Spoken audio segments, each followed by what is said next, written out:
es un músculo y desde que estamos chiquitos nos enseñan a ejercitar el músculo de los pensamientos negativos. No nos enseñan a ejercitar el pensamiento positivo. Entonces, yo básicamente lo que he hecho es aprender a vivir con el trastorno. O sea, yo le digo que es mi roomie y a veces el roomie me cae mal. Y también otra cosa que me ha ayudado es que ya tengo súper bien identificados cuáles son los síntomas del trastorno. Y también sé que por tener un trastorno bipolar no quiere decir que yo sea una persona que tiene un carácter de la chingada, ¿no? Una cosa es el trastorno y otra cosa es lo que yo soy como persona. La vida no siempre es como nos la han contado. Atrévete a cuestionar tus creencias. Hablando sin filtro. Podcast. A todo mundo le encanta la sinceridad, hasta que haya alguien que la practica. Hablando sin filtro, podcast. Bienvenidos a su podcast Hablando sin filtro. Yo soy Carlos Camacho y hoy tengo una gran invitada. ¿Cómo estás, Maurín? Maurín Terán. Bien, Carlos, muchísimas gracias por la invitación. ¿Cómo estás? Muy bien, ahí la audiencia aclamándote, Maurín. Muy bien, muchas gracias. Bueno, antes de que arranquemos, déjame contarle a nuestro público quién es Maurín. Bueno, Maurín nació en Mexicali, Baja California, norteña. Correcto. Se escucha, ¿no? Y no lo puedes negar, Maurín. Maurín fue diagnosticada con trastorno bipolar desde hace más de 10 años y después de recaer varias veces prometió aceptar su enfermedad y ser un paciente responsable. Creó tiene un libro que se llama Soy Bipolar Real y que básicamente es ayudar a las personas para transitar en estas enfermedades. En el 2021, Maurín es conferencista, tallerista, escritora y fundadora de Es Tiempo de Hablar, que básicamente lo que transmites es un mensaje en pro de la salud mental a través de diferentes espacios de difusión, de organizaciones e instituciones en las que colabora, ¿no? Entre ellas TV Azteca, Imagen, EXA, TEC de Monterrey, el ITAM, La Razón, TEDx, entre otros. Entonces, pues bueno, la verdad es que va a ser una plática muy interesante, Maurín. Yo creo que muchas personas que nos escuchan seguramente se van a enriquecer de estos mensajes que nos vas a proporcionar el día de hoy. Y antes de que arranquemos, ¿por qué no nos cuentas pues un poquito de ti, de qué es esto de ser bipolar? Muchas personas a veces lo usamos incluso de manera muy genérica, ¿no? Decir es que soy bipolar o es que eres bipolar, porque lo asociamos a cambios de humor repentinos, pero pues es más que eso, ¿no? Cuéntanos un poquito de eso. Sí, el término de bipolar está mal empleado, ¿no? O sea, lleva un buen tiempo que se puso de moda siendo un adjetivo calificativo hasta un estado de ánimo. Antes decías, tengo un carácter de la chingada o tiene un carácter de la chingada, ¿no? Y ahora ya ni dices eso, o sea, dices, es que es bipolar.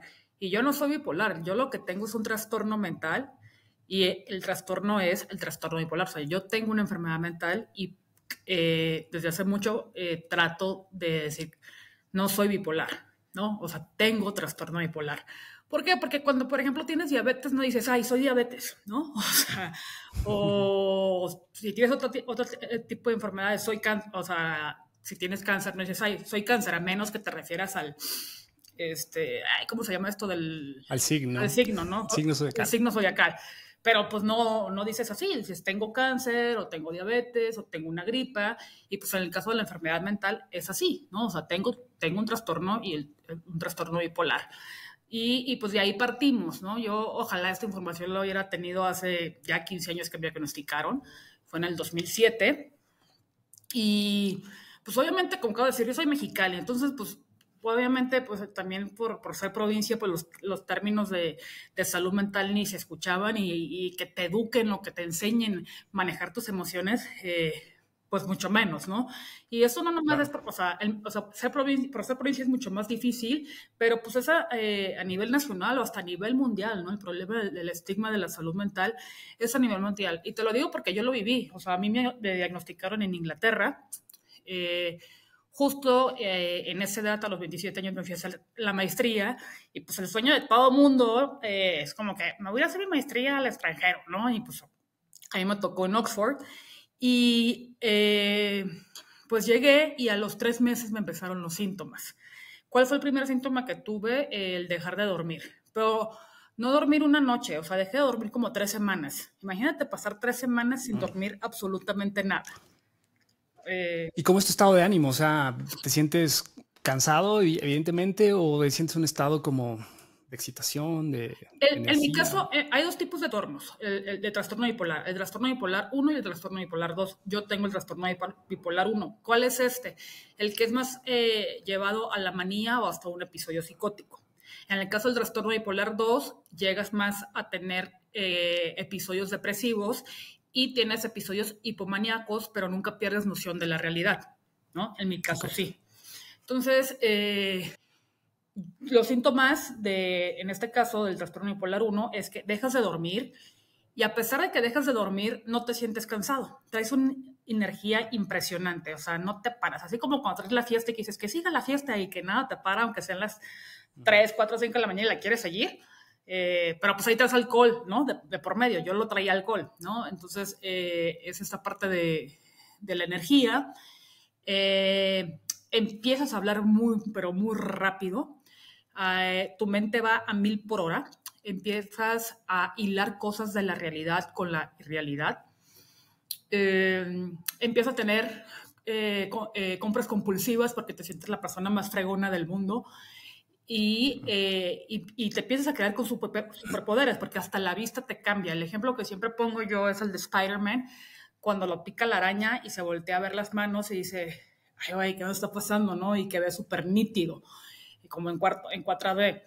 Y es ahí, y todos los síntomas pues se te van juntando, no es como que se te vayan separando uno a uno, sino todos se van acumulando y pues sientes esta energía impresionante, te sientes la persona más fregona del mundo y de repente empiezas a sentir que pues ya no tienes control sobre tu mente, ¿no? Traes todo un relajo en tu cabeza de cosas de fantasía, con cosas reales, con cosas irreales, y pues ya no tienes control sobre eso, ¿no? Actúas de acuerdo al impulso que traes, simplemente hasta que llegas a un cuadro psicótico en donde ahí sí es perder totalmente noción de la realidad y separar tu mente de tu cuerpo, ¿no? Es la manera como yo lo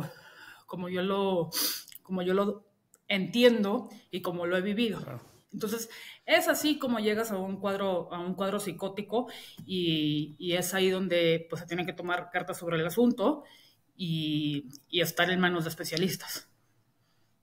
Evidentemente, o sea, por ejemplo, ahora en esto que nos compartes de no dormías, porque a mí de repente me da insomnio y no, o sea, me siento cansado. O sea, después de 2 días de no dormir, o sea, hay algo, ¿no? O sea, te vas a la cama o tú simplemente no tengo sueño, quiero seguir mi vida, quiero estar, o sea, en esta etapa de manía en donde quiero el rush, quiero hacer cosas en la noche, estás en un momento de hiperconcentración, quizás creativa, etcétera, o cómo lo vives en ese momento, porque lo que me compartes también de que tus sentidos se agudizan, pareciera que estás en un estado alterado de conciencia, ¿no? En donde pues, a lo mejor te metes una tacha o algo y de repente ves como todo más vívido y te sientes con mucha energía. O sea, es como un estado de ese tipo. ¿Podrías describirlo de esa forma? Yo nunca le han dado a las drogas, pero pues he tenido amigos que me explican cómo se sienten cuando antes tomaban cocaína o ese tipo de cosas.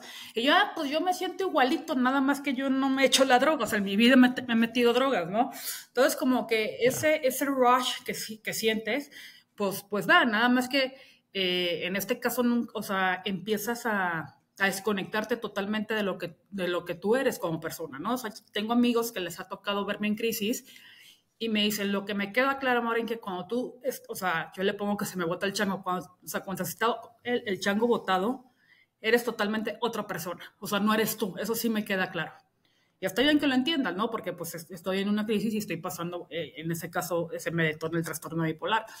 Pero sí, o sea, siempre digo, si te empiezas a llegar a sentir así, ¿quién quiere dejar de sentirse así?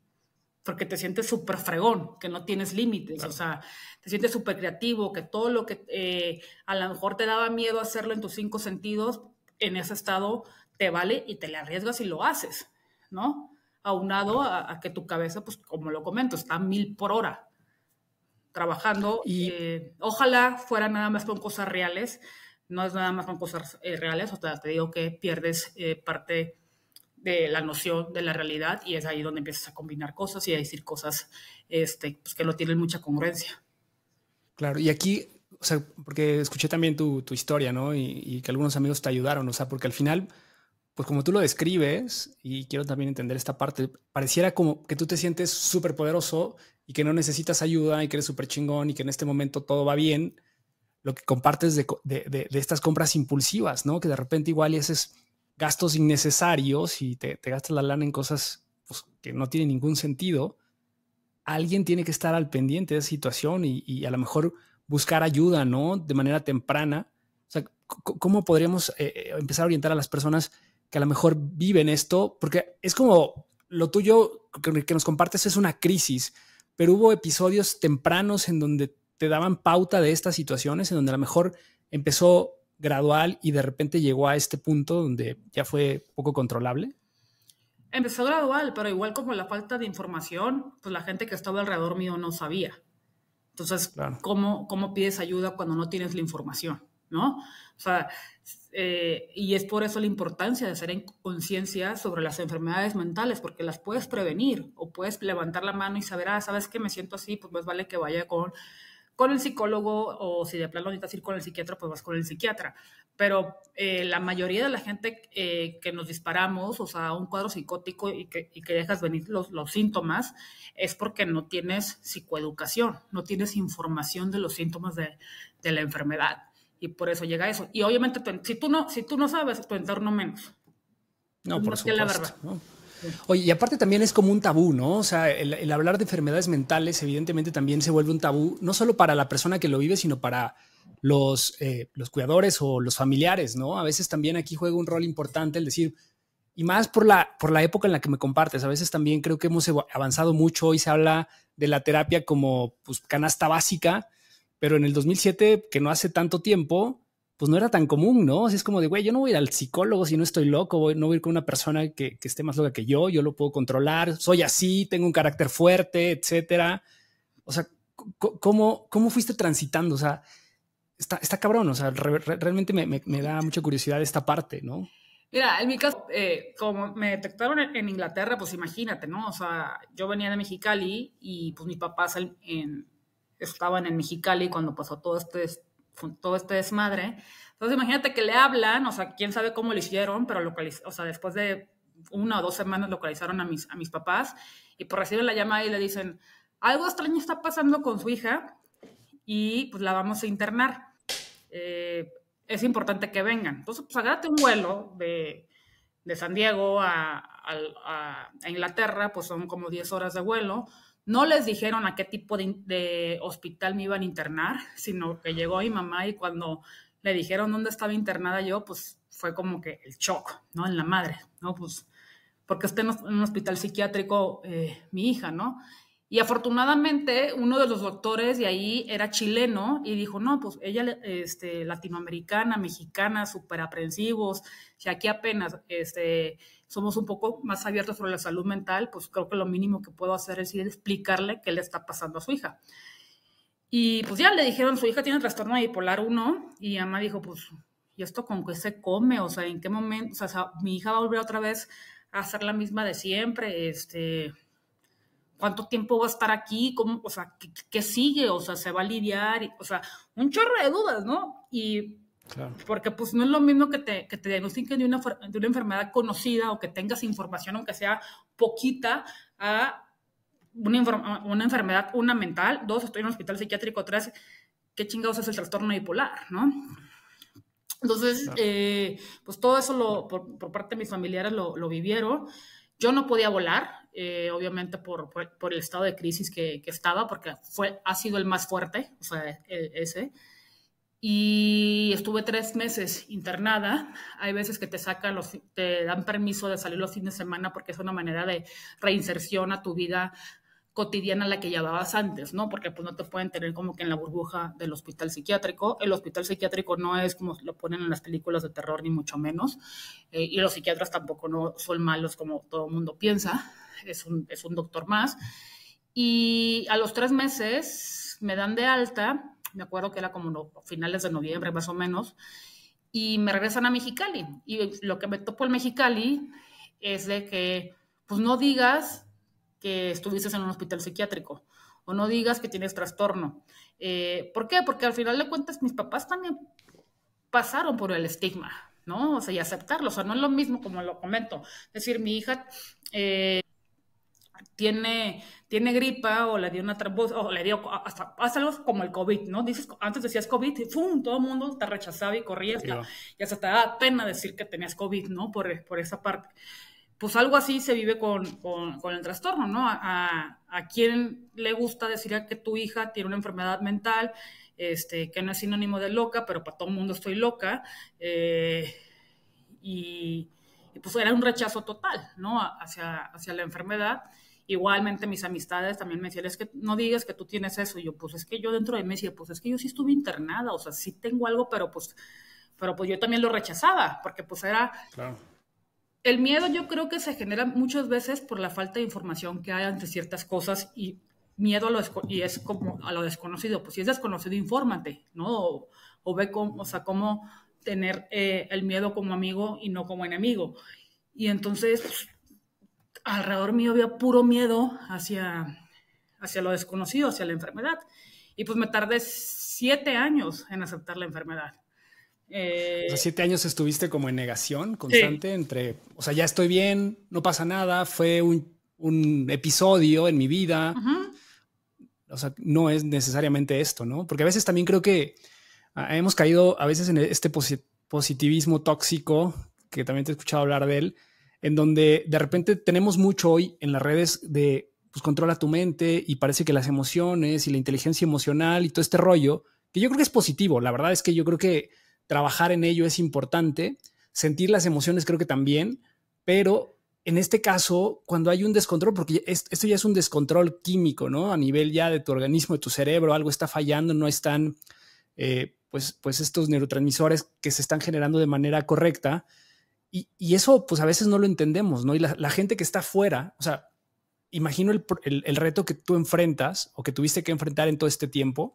Igual en el tema laboral, ¿no? Igual si nos quieres compartir cómo lo viviste, cómo cambió tu vida a partir de eso, de tu sueño en Inglaterra, la maestría, etcétera, y cómo te fuiste insertando y también pues este choque entre la gente que te dice, a lo mejor pues échale ganas, tú puedes, tú eres la mejor, no sé qué, con estos speech de positivismo tóxico de nuevo, en donde a veces no sabemos qué hacer y qué pedo, ¿no? O sea, ¿cómo ayudas a una persona que está en este tipo de situaciones? Sí, cabe mencionar que, por ejemplo, el trastorno, en el trastorno bipolar se da por tres partes. Una, el desequilibrio químico de los neurotransmisores, como tú lo acabas de decir. 2, puede ser hereditario. Y 3, el entorno en el que te desenvuelves. En mi caso son los 3 factores. Entonces, después de estar recayendo cada 3 años, a pesar de no aceptar mi enfermedad, 3 años, la verdad, para tener el diagnóstico, es bastante largo, las recaídas. La otra vez me preguntaron, ¿y tenías depresión? Y yo seguramente sí tenía lapsos depresivos, pero como yo no conocía la enfermedad como tal y no conocía los síntomas de la depresión, pues el hecho de ganas, tú eres fuerte, ánimo, puedes, pues fue la manera, a lo mejor como en esos lapsos, pues yo lo manejaba, ¿no? Afortunadamente no llegué a una depresión clínica, pues seguramente sí, en esos lapsos sí los tuve, y tuve lapsos seguramente también de hipomanía, pero te digo, como pues me valía y así, pues échale ganas, tú puedes, pues dale. Entonces cada 3 años yo venía recayendo, y la última vez que recaigo, que fue aquí cuando ya me regresé a vivir a la Ciudad de México, me cayó el 20 de que dije, a ver, Maureen, las recaídas, los síntomas son los mismos. O sea, todas las veces has estado en hospital psiquiátrico. El diagnóstico siempre ha sido el mismo. Y las palabras de mi doctora cuando me dio de alta, nunca se me van a olvidar, me dijo, mi niña, tú tienes todo para llevar la vida que tú quieres. ¿Por qué no le das una oportunidad de tratamiento? Que es terapia y medicamento. ¿Por qué no darle la oportunidad? Y vas a ver que sí. Entonces, pues yo ya venía harta de que estaba construyendo me detonaba. Y cuando tienes una recaída, es horrible porque pierdes tu identidad. Y todo el mundo se quiere meter. Y cuando sales, ya cuando te estabilizan y que sales del hospital, dices, en la madre, ¿cómo voy a volver a hacer la chingona que me sentía con la manía y ahorita ¿qué hago? ¿No? Entonces pierdes en mi caso, no puedo decir que por todos, pero en mi caso yo pierdo la confianza en mí. Digo, ¿cómo le hago para volver a socializar? ¿No? ¿Cómo le hago para sentir seguridad? O sea, si yo estuviera en una recuperación, o sea, si llevara poquitos días, seguramente no estaría haciendo el podcast, porque no me siento segura de lo que estoy diciendo, o no me siento con el ánimo. Es un duelo, o sea, en mi caso después de salir del hospital es un duelo que vives, porque dices, ¿y ahora cómo chingados lo voy a hacer? Si ya no tengo superpoderes o ya no tengo la seguridad que antes me daba. ¿Y de qué fregado sirve construir todo lo que he construido si cada vez que recaigo, según yo, ¿no? Las recaídas, tengo que empezar desde cero a retomarlo, ¿no? Claro. Entonces, así fue. Esto que hablas me llama mucho la atención porque a mí me gusta como explorar estos temas, ¿no? En donde, pues, la vulnerabilidad, ¿no? También, o sea, te quiero llevar antes de que fueras diagnosticada, de que tuvieras tu primera crisis. Tú tenías evidentemente muchos sueños, estabas haciendo tu maestría, eres una persona exitosa, estabas buscando un camino, tenías un sentido de vida que te habías imaginado, que te habías trazado. Pasa esto, se rompe esta ilusión, se rompe algo en ti, seguramente esto que nos compartes, que te sentías insegura y demás. O sea, ¿cómo puedes transitar y cómo te ha ayudado justo este tema o este proceso para salir de esos baches, ¿no? O sea, ¿cómo lo has ido enfrentando? Algo que siempre he dicho es que el trastorno bipolar también me ha dejado muchas cosas buenas. Y una de ellas es que me enseñó a conocerme a mí mismo por medio de la herramienta de la terapia, ¿no? Claro. Cuando yo acepté mi enfermedad, ya no estaba recayendo cada 3 años. Me tardé 8 años en volver a recaer. O sea, pasar 8 años en eutimia o en estabilidad, como los doctores lo mencionan, es bien difícil. Pero yo no lo hubiera logrado, o no lo he logrado, sin las herramientas que la terapia me ha dado, ¿no? Ahorita estoy tomando también un diplomado de mindfulness que me está ayudando muchísimo, porque es enseñarte a vivir el presente, estar consciente de lo que estás viviendo y las emociones que se te vengan, sí las sientes y las vives, pero las vives y pasan, porque al final de cuentas las emociones no se quedan, las emociones pasan, ¿no? A mí me da mucha risa cuando una persona me dice, puta, este día estuvo la chingada. Y yo, ¿es neta? ¿Todo el día estuvo de la chingada? O tú estás diciendo, nomás fijarte en las cosas malas, porque al final de cuentas también la mente es un músculo. Y desde que estamos chiquitos nos enseñan a ejercitar el músculo de los pensamientos negativos. No nos enseñan a ejercitar el pensamiento positivo. Entonces, yo básicamente lo que he hecho es aprender a vivir con el trastorno. O sea, yo le digo que es mi roomie, y a veces el roomie me cae mal. Y también otra cosa que me ha ayudado es que ya tengo súper bien identificados cuáles son los síntomas del trastorno. Y también sé que por tener un trastorno bipolar no quiere decir que yo sea una persona que tiene un carácter de la chingada, ¿no? Una cosa es el trastorno y otra cosa es lo que yo soy como persona. ¿He tenido que cambiar muchísimos hábitos de mi vida? Sí.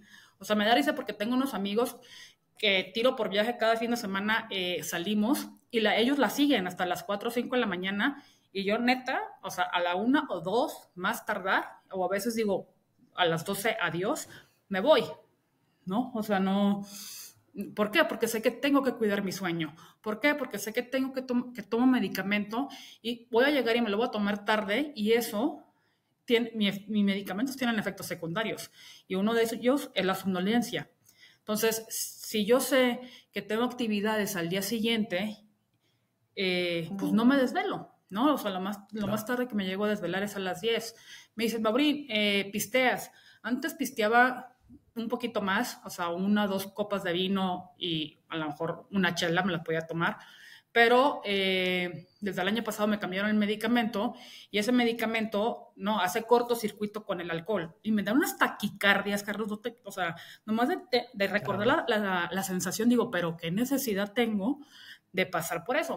Y a veces lo que sí me puedo tomar a lo mejor es una chela o 2 máximo y ya hasta ahí llego, ¿no? O sea, no más. Entonces sí hay muchísimos hábitos que he tenido que cambiar por tener el trastorno y porque me tengo que cuidar. Y yo creo que esto también es importante decir, que independientemente de que tengas un trastorno mental, hay veces que pasamos por dolores emocionales que venimos cargando desde la niñez o recientes, y por no alzar la mano o no compartirlo y así, pues ahí lo traes carga y carga y carga, ¿no? Y a veces tu desahogo es ponerte hasta las chanclas y te pones a llorar o te pones mala copa y está ligado con ese dolor emocional. Entonces, aquí es donde yo digo, la salud mental debe ser importante para todo mundo, ¿no? Claro. Y entender que no tiene nada de malo levantar la mano si sentimos que algo ya no va de acuerdo a la manera como nos educaron o la manera de que siempre mis creencias. Y si ese switch no lo puedes hacer solo de la mejor manera, pues ve a terapia y nada más quiero trabajar en esto. Para eso hay diferentes ramas de psicología en las que puedes llegar a trabajar.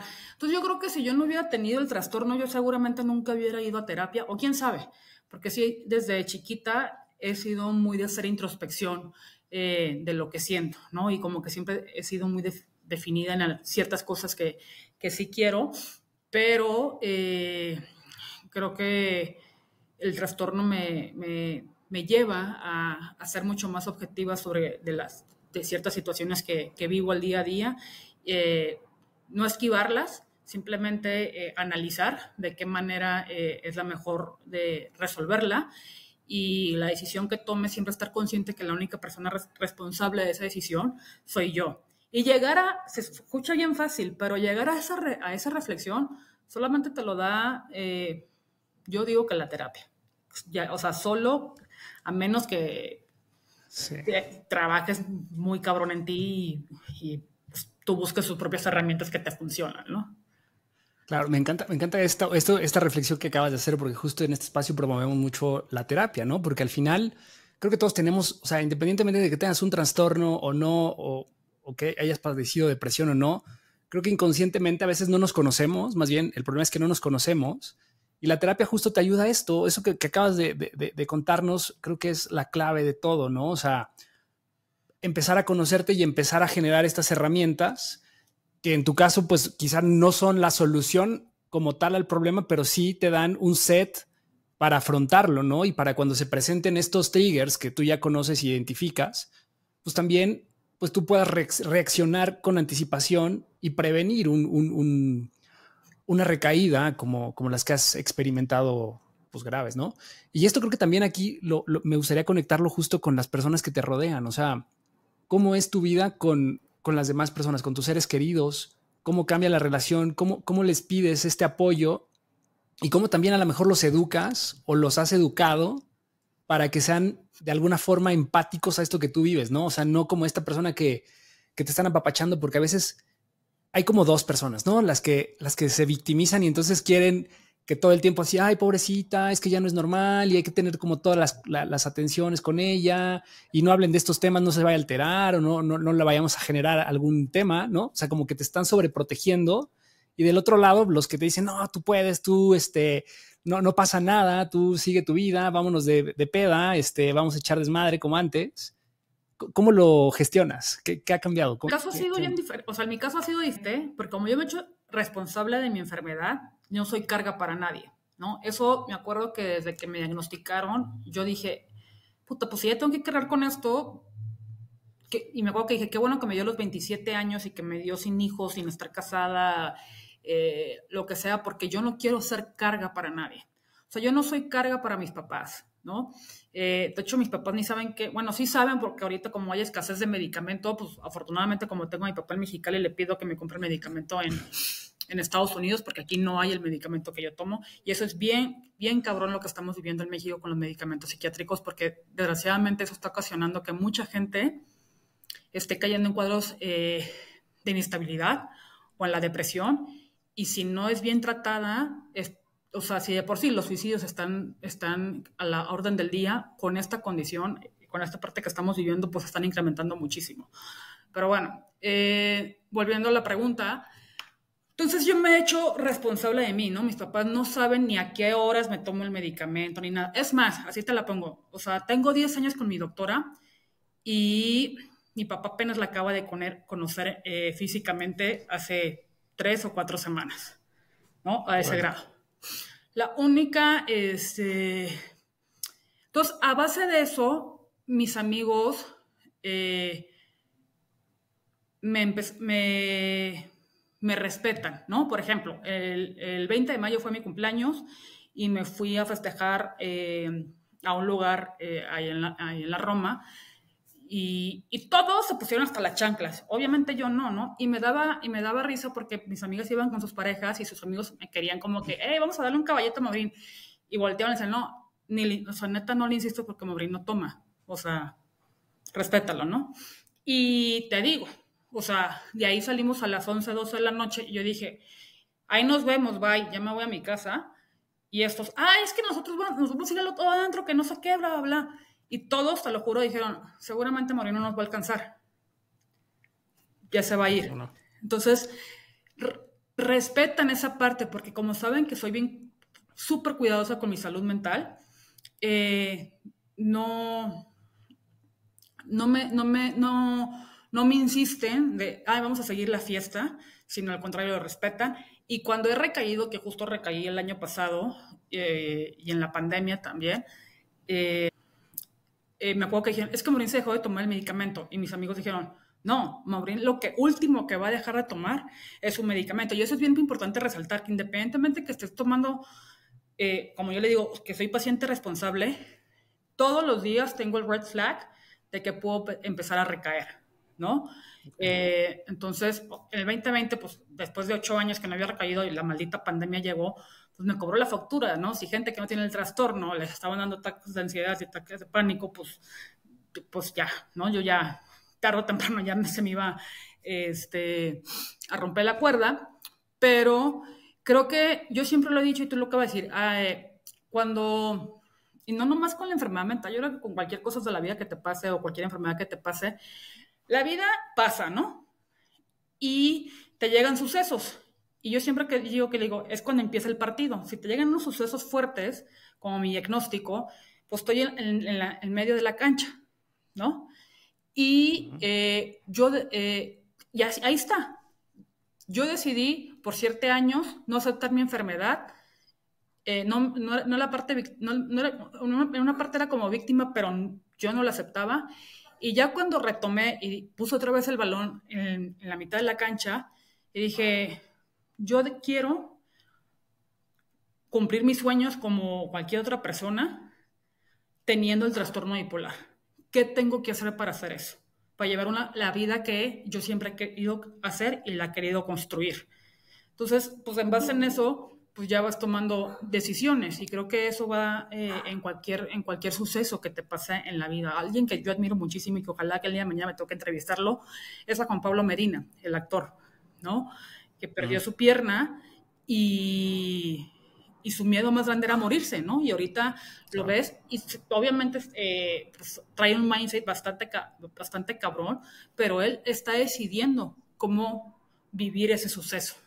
Entonces ahí, a partir de esa decisión, de ahí parte todo. Porque si te la pasas culpando de que no, pues es que mis papás me heredaron esta enfermedad, o es que ¿por qué me pasó a mí? Se vale por algún momento sí sentir eso, pero no puedes ir cargando con eso siempre, porque al final de cuentas tienes que tener los pantalones y decir, ¿qué chingados quiero de mi vida? Esta madre no se me va a quitar, como en ella me voy a morir. Claro. Y me he dado cuenta que, pues, independientemente de ello, pues, lo puedo hacer, ¿no? Y te digo que mis amigos en esa parte me respetan bastante. Por ejemplo, si viajo o hacemos un viaje, no sé, a Asia o algo así, y me toca estar a las 3 de la mañana en el aeropuerto en Los Ángeles, digo, güey, no hay que ponerlo tipo conexión y así, porque voy a valer madres. Le dije, mejor prefiero llegar una noche antes a Los Ángeles, dormimos ahí y ya que quede cerca del aeropuerto y ya de ahí nos levantamos, nos bañamos, check out y ahí estoy a las 3 de la mañana y ya voy un poco descansada y llego y me dicen, órale, sin broncas, ¿no? Entonces, creo que cuando tú te haces responsable de tus acciones y ven que estás haciendo lo mejor para ti, la gente a tu alrededor automáticamente te empieza a respetar y apoyar para que tú pues no la perrees tanto, ¿no?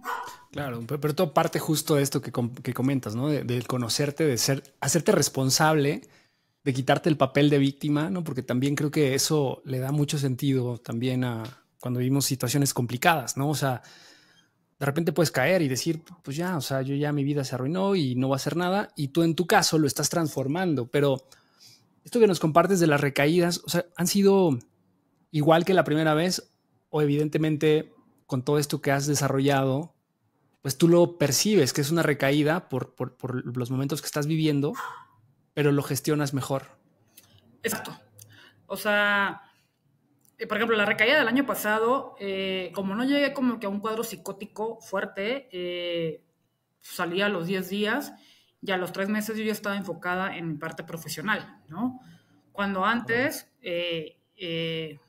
cuando no tomaba medicamento y eran recaídas, pura madre, o sea, me tardaba un año, año y medio en volver a sentir confianza en mí y empezar a hacer las cosas.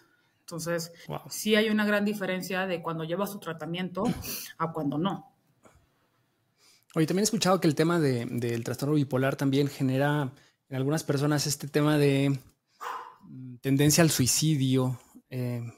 ¿Has conocido algunos casos? ¿Tú has pasado con alguna situación que en algún momento has tenido como estos pensamientos? Sí. A veces todo el mundo pensamos que la depresión te puede llevar, o sea, sí, la depresión te lleva a pensamientos negativos y a pensamientos suicidas y pues hay veces que sí tienes atentado de suicidarte o desgraciadamente a perder la vida, ¿no? Pero no nomás pasa en la depresión, también pasa en los cuadros maniáticos, pues como andas irreal, o sea, pierdes totalmente la noción de realidad. O sea, te voy a poner un ejemplo, en mi caso, la primera vez que fui diagnosticada, pues yo estaba en Inglaterra, entonces pues ves que en Oxford pues en cada esquina hay iglesias, ¿no? Como aquí hay tacos en cada esquina, y pues yo entre que me creía Spider-Man y me creía María Magdalena, pues tiro por viaje me subía a los campanarios. Y uno de esos, que tengo el flachazo perfectamente, que estaba yo arriba de un campanario y como supuestamente yo iba a salvar el mundo, según yo ya lo había salvado o estaba a punto de salvarse, y pues que yo quería estar con Dios. Y me acuerdo que puse así un pie al ras del campanario y si me preguntas qué me detuvo, no sé. Pero hay muchas personas que se suicidan por estar en este estado de manía y por no tener noción de la realidad, pues la pierden y se pueden poner en peligro su vida, ¿no? O sea, bien dicen que por una enfermedad mental no te mueres directamente, pero sí puede ser un efecto secundario a la muerte. Claro. Wow, no, está súper cabrón. Sí. Oye, y ahora, pasando ya como este tema o esta labor que hoy estás haciendo justo en donde pues estás ayudando y creando conciencia, ¿no? En las personas que impactas. ¿Cómo ha sido este proceso? O sea, ¿por qué decidiste hacerlo? Y hoy, ¿qué estás experimentando con estos grupos que has creado, las personas con las que te relacionas, los retos que todavía ves en torno a estos temas? Y pues como lo decías también, o sea, quizás hoy estamos minimizando los problemas mentales, incluso desde el gobierno, de que no hay los medicamentos necesarios para atender a los pacientes.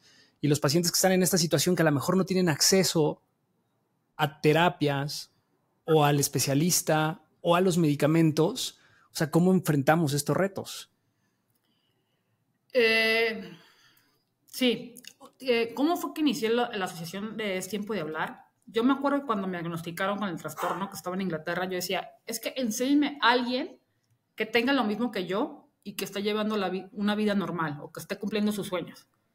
Y no había, y eso que estaba en Inglaterra. Para mi maldita suerte, quien se detonó justo en el mismo año que yo fue Britney Spears, en el 2007. Y fue cuando se rapó, que se puso súper agresiva con los medios de comunicación y que no sé qué. Y supuestamente tiene o trastorno bipolar o trastorno límite de personalidad, o puede llegar a tener los dos, ¿no? Entonces yo decía, puta, pues es que yo no quiero llegar a lo que está ella, ¿no? O sea, enséñame dónde diablos hay alguien. Y pues no había, ¿no? Y llego a Mexicali y pues de repente salió que Catherine Zeta-Jones tiene trastorno bipolar y que iba a ser, que ella había decidido por voluntad propia ser internada porque Michael Douglas tenía cáncer, entonces era algo muy fuerte para ella. Entonces dije, bueno, esta va más de acuerdo a lo que yo estoy buscando, ¿no? Y luego salió Ari Telch, pero Ari Telch estaba en aquella entonces lo entrevistaban y estaba en estado de hipomanía. Y yo decía, es que ¿cómo diablos va a la entrevista en estado de hipomanía, ¿no? Entonces dije, bueno. Y me sentía súper sola, porque al principio pues no lo podía compartir o no sentía empatía con alguien para sentirles realmente cómo me sentía. Y cuando me hago paciente responsable, dije, no puede ser que yo sea la única en México con trastorno bipolar, o sea, debe haber más gente, no es posible, o sea, no. Entonces dije, pues creo que ya es hora de alzar la voz. O sea, no quiero estar en el closet toda mi vida ocultando que tengo la enfermedad mental. Y pues la gente, que pues literal, así como sales del closet cuando eres gay, que a mí también ya me tocó, o sea, es algo, ya salí 2 veces, le dije, la gente que se tenga que quedar se va a quedar y la gente que se tenga aquí, pues se va a ir, ¿no? Y así decido alzar la voz compartiendo mi testimonio en una plática de TEDx en el 2018 y nunca imaginé lo que iba a pasar con esa plática. De hecho, ahorita está en YouTube y tiene más de 75,000 views o algo así. Pero me bajo del escenario y una persona me dio un abrazo así que dije, puta, este es el abrazo que necesitaba desde hace mucho tiempo, ya sabes. Y es porque en su familia también hay trastorno bipolar de esa persona. Y luego me decían, es que mi novia, o es que mi mamá, o es que yo me identifico con lo que tú dijiste, es que no sé qué, bla, bla. Y ahí dije, wow, o sea, no estoy sola. Hay mucha gente que está en silencio por miedo de ser rechazados y a ser juzgados. Y dije, y yo no quiero nada más dar conferencias, que sí las doy y sí me gusta dar conferencias, ¿no? O estar compartiendo en mis redes sociales solamente mi testimonio y así, que sí lo hago, pero que no quiero nada más llegar ahí. O sea, creo que en México la salud mental es un privilegio y no es un derecho, y creo que hay muchísima trabajo que hacer. Afortunadamente, como tú lo comentaste, Carlos, al inicio de la entrevista, ya hay mucho más información, pero hay información en el internet, no hay información a nivel masiva. O sea, tú ves, se viene octubre el que es el cáncer de mama y todo el mundo sabemos lo básico, pero sin embargo hay diferentes tipos de cáncer de mama que se pueden dar y cada persona es un medicamento diferente, ¿no? Pero ya tenemos la información básica. Dije, ¿por qué diablos con la salud mental no tenemos ese tipo de campañas, ese tipo de cosas? Y dije, creo que la única manera de empezar a lograrlo es por medio de una carrera, ¿no? O sea, por medio de que la gente cada vez se involucre más y todo el mundo sabemos que el ejercicio es bueno para la salud mental y pues creo que ahí lo puedo hacer, ¿no? Y dije, ¿y qué necesito para hacerla? No, pues me dijeron, pues necesitas una asociación civil. ¿Y cómo se hace? Y ya pregunté, ¿no? Y a la par dije, es que yo sola con la asociación civil no lo voy a lograr, necesito aliarme. Y creo que la primera alianza que debo hacer es con los psiquiatras. Porque si la gente está viendo que los psiquiatras con un paciente o con varios pacientes están trabajando en conjunto por lo mismo, pues es como que mucho más... tiene más empuje, ¿no? Tiene más empuje y más credibilidad, ¿no? De que realmente hay un estigma hacia la salud mental. Entonces así fue como empecé a hacer alianza con el voluntariado del Instituto Nacional de Psiquiatría Ramón de la Fuente, con el Instituto, con la Asociación Psiquiátrica Mexicana, con la Asociación Psiquiátrica Mexicana Infantil, con la International Bipolar Disorder también. Entonces, pues dije, pues voy a tocar puertas. Y al principio me ponía la verdad bien nerviosa porque estar enfrente de un psiquiatra que no era el mío y decía, es que estos cabrones me están evaluando si realmente soy paciente responsable o no. Pero, o estás en etapa maníaca. Dije, capaz de que estos me dicen, vete al hospital o lo que me estás diciendo no te creemos ni madres. Y poco a poco pues se me fue quitando ese miedo, que yo creo que era yo misma el que me la estaba ocasionando, y pues así fue como afortunadamente con las principales asociaciones psiquiátricas de México y con el instituto, pues he venido trabajando desde el año pasado. Hicimos la primera carrera por el bienestar emocional y la salud mental, en donde tuvimos 1,500 participantes y 19 patrocinadores. Y cabe mencionar que parte de las ganancias de esta carrera, pues algo que es bastante, todo es caro en la salud mental, pero pues creo que el medicamento es un 50 o 60% de importancia para que un paciente esté estable. Entonces se lo damos al voluntariado del Instituto Nacional de Psiquiatría Ramón de la Fuente para compra de medicamentos para personas de bajos recursos. Y este año estás cordialmente invitado. Igualmente la vamos a hacer, es en el mismo lugar que el año pasado, en el Foro Sol. Esperamos que incrementar a 2,000 participantes, continuar con el apoyo que tuvimos de los patrocinadores del año pasado y nuevos que se quieran. Este año ya se empezaron a unir nuevos, y pues es correr, ¿no? por tu salud mental y decir, y puedes correr con tu familia, puedes correr con tus hijos, con los perritos. No nos dejan todavía con los perritos, pero es esa parte de estoy corriendo por mi salud mental, no estoy solo, ¿no? El estar aquí es simplemente de tener empatía y decir, ya puedo hablar de ello, o hoy puedo decir que estoy de mal humor, o hoy puedo decir que estoy, por un lado, que no sé qué tengo, pero vengo contigo porque sé que tú me vas a escuchar y sin juzgarme, ¿no? Que eso es bien, bien, bien importante. Entonces, pues sí, va a ser este 8 de octubre en el Foro Sol a las 8 de la mañana. Son 3 kilómetros y 5 kilómetros, y pues es una carrera con causa doble. Una, crear conciencia de la salud mental, y dos, apoyar a los más necesitados en su tratamiento de salud mental por medio del voluntariado del Instituto Nacional de Psiquiatría Ramón de la Fuente. ¿Y en dónde se pueden suscribir o dónde? Las inscripciones yo creo que van a salir a finales de agosto o la primera semana de septiembre. Va a ser por medio de Haz Deporte, o también por medio de nuestra página de estiempodehablar.org. Ahí también pueden seguramente inscribirse. Para promoverlo también. Oye, esta parte del apoyo justo que nos comparte, yo creo que es súper valioso y creo que falta mucho, ¿no? O sea, en apariencia hablamos de todos los temas, se ha desmitificado un montón de cosas, o sea, desde la diversidad sexual, de salir del closet en cuanto a emociones, en aceptar que te sientes mal, ¿no? A veces nos da miedo aceptar que estamos mal, pedir ayuda, ¿no? A tiempo también, eso pues no nos los enseñan, o sea, esa parte de tienes que ser fuerte y salir adelante y no llores y no, ¿sabes? Esta cultura machista también en la que nos enfrentamos. Pero, ¿qué consejos, así como también para ir redondeando este capítulo, le pudieras dar a esas personas que quizás ahí nos están escuchando y se sienten identificados o identifican algún caso de algún familiar cercano que probablemente algún comportamiento temprano que pudieran darles estas señales de a lo mejor es momento de tener la opinión de un especialista, ¿no? Yo creo que la primera parte es que te ganes la confianza y la empatía de la persona que se siente mal. Eso es lo primordial. Porque si tú llegas y lo juzgas o le dices a esta madre de échale ganas, o hay gente peor que la está pasando peor que tú, en el caso que estés así, nunca sabes, ¿no? O sea, creo que compararte es la peor estupidez que hay. Entonces yo creo que a los amigos y a las familias cercanas que ven a una persona que está pasando por un momento, primero se gana la confianza. Siempre el ejemplo que pongo es, por ejemplo, cuando una persona se pone mala copa, ¿qué haces? O le das por su lado o vas en contra. O le das por su lado.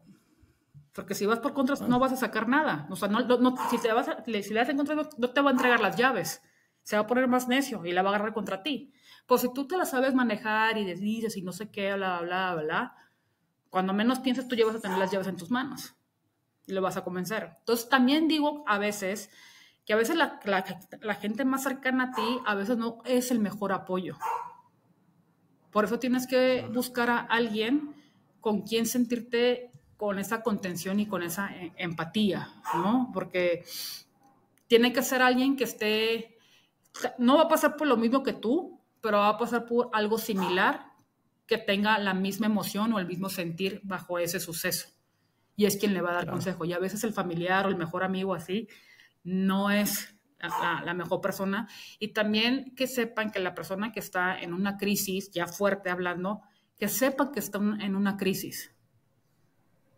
Que no lo traten de forzar a algo porque va a ser contraproducente, porque no se va a sentir apoyado.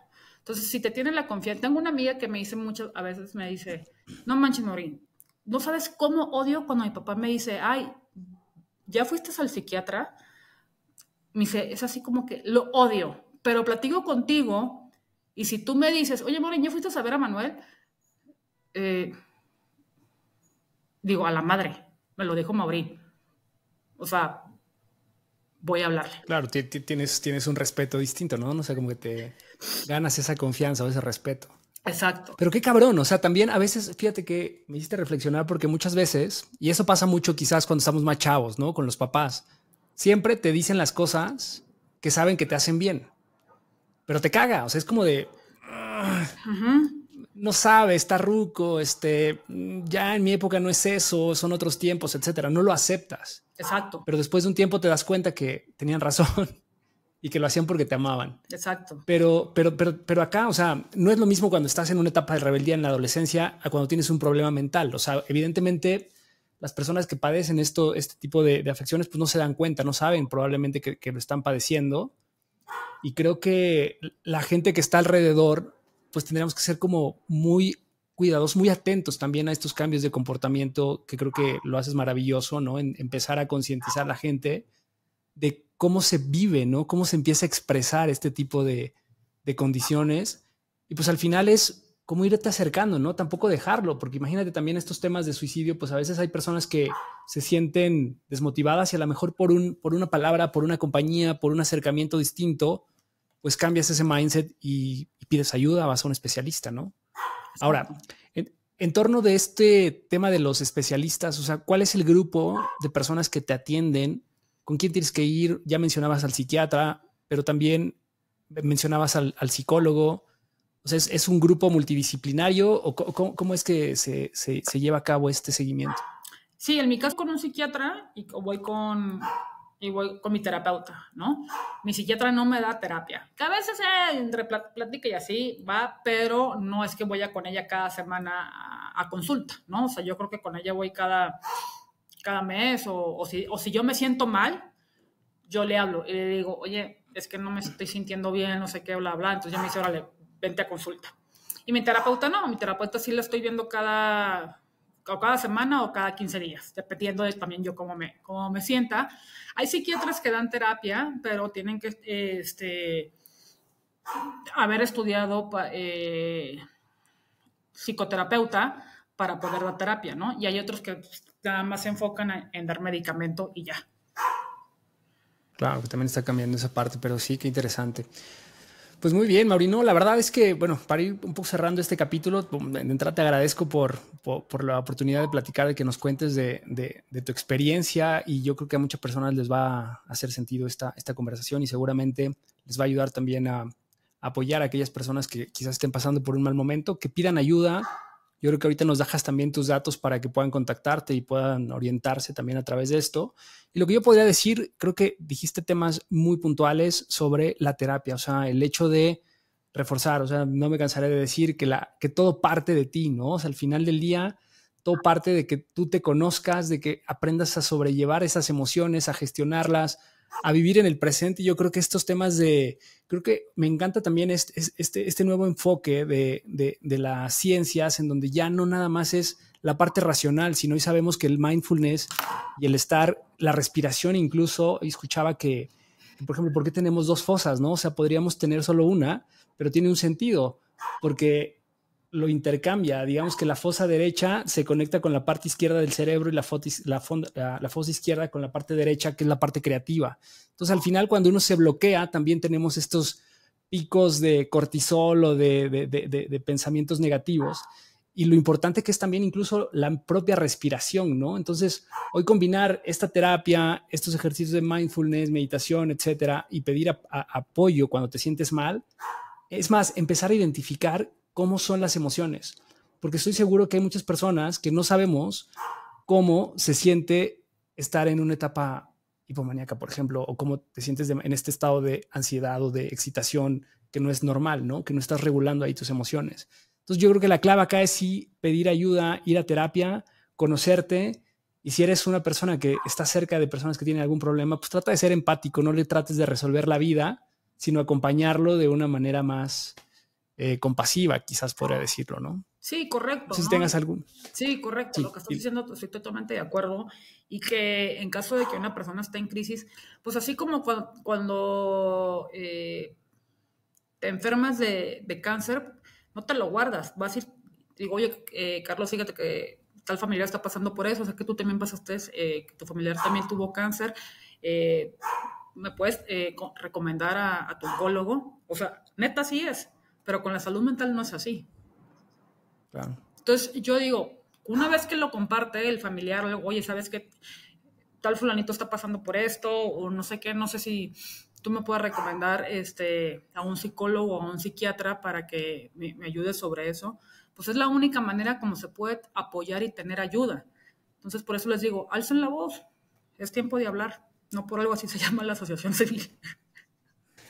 Perfecto, Maureen. ¿Y dónde te pueden contactar, seguir? Déjanos tus Sí, tus me datos pueden por acá. en las redes sociales de Es Tiempo de Hablar. Estamos en Facebook, Instagram y tanto. También tenemos el canal de YouTube. Y también tenemos en mis redes personales como Maureen Terán. Y también tenemos el podcast que se llama ¿Y tú cómo andas? Entonces, pues por esas tres redes sociales nos pueden contactar. Perfecto, Maureen. Pues muchas gracias por este espacio. Amigos, gracias también por seguirnos. Compartan este capítulo, denle like. Nos encuentran igual en todas las plataformas como Hablando Sin Filtro Podcast. Compartan y nos vemos la próxima semana. Gracias, Maureen. Un aplauso.